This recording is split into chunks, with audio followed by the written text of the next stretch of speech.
Shalom Bapak Ibu, bagaimana kabar Anda hari ini?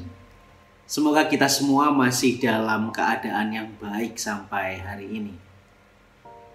Perenungan kita akan dilandaskan pada kitab Keluaran, pasal 32 ayat 1 sampai 14. Diceritakan di sana bahwa bangsa Israel sedang menunggu Musa.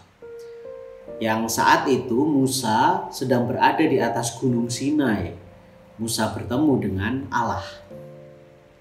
Bangsa Israel saat itu ternyata dilanda ketakutan. Mereka dilanda keraguan karena Musa tak kunjung kembali menemui mereka.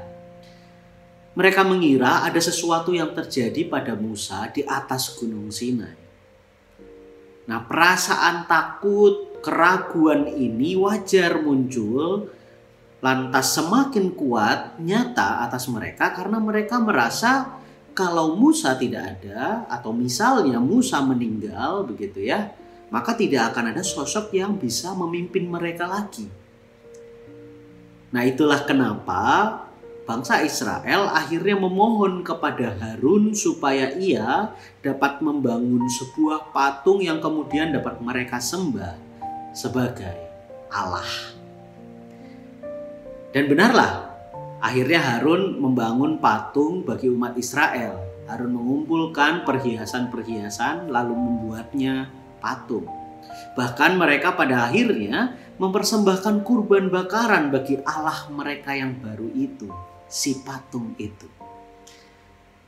Bapak Ibu, fenomena apa sih yang sebetulnya sedang terjadi pada bangsa Israel saat itu?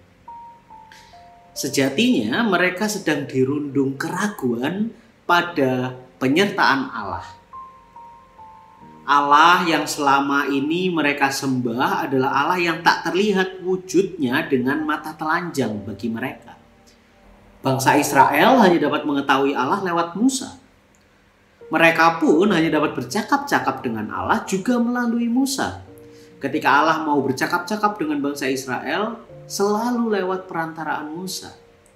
Dan ketika Musa tidak ada, bayangkanlah, pasti mereka merasa telah benar-benar terputus hubungannya dengan Allah.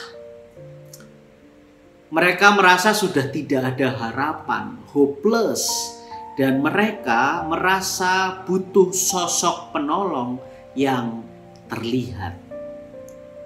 Itulah yang kemudian mendorong mereka membuat sebuah patung Allah lain. Bapak Ibu, sadarkah kita bahwa kita pun juga seperti bangsa Israel? Bukankah Allah yang kita sembah adalah Allah yang tak dapat kita lihat wujudnya dengan mata telanjang? Sadarkah kita bahwa sangat sering di dalam kehidupan ini kita mengalahkan hal-hal lain yang bukan Allah? Kita sering mengandalkan entitas lain di dalam kehidupan kita karena keraguan kita pada Allah yang tak terlihat itu. Kita mengandalkan kepintaran kita, kekayaan kita, kemampuan kita, dan segala hal yang kita yakini dapat membuat kita mampu menjalani kehidupan secara baik. Karena apa? Karena tangan Allah yang tak terlihat itu seakan-akan melepaskan kita.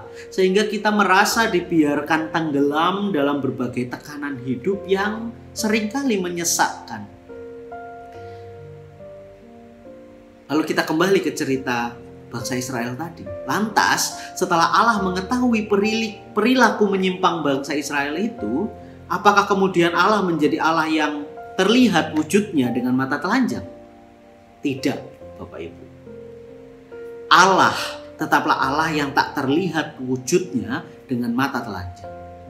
Itu artinya bagi Allah wujud fisiknya bukanlah suatu hal yang penting.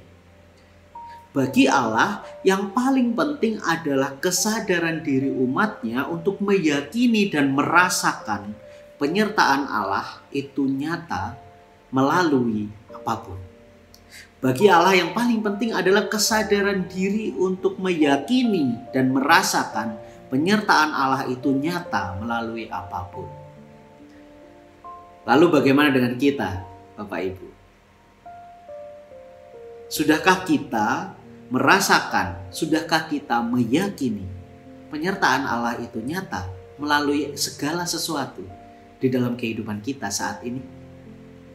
Kiranya Tuhan memampukan kita untuk merasakan penyertaan-Nya. Amin.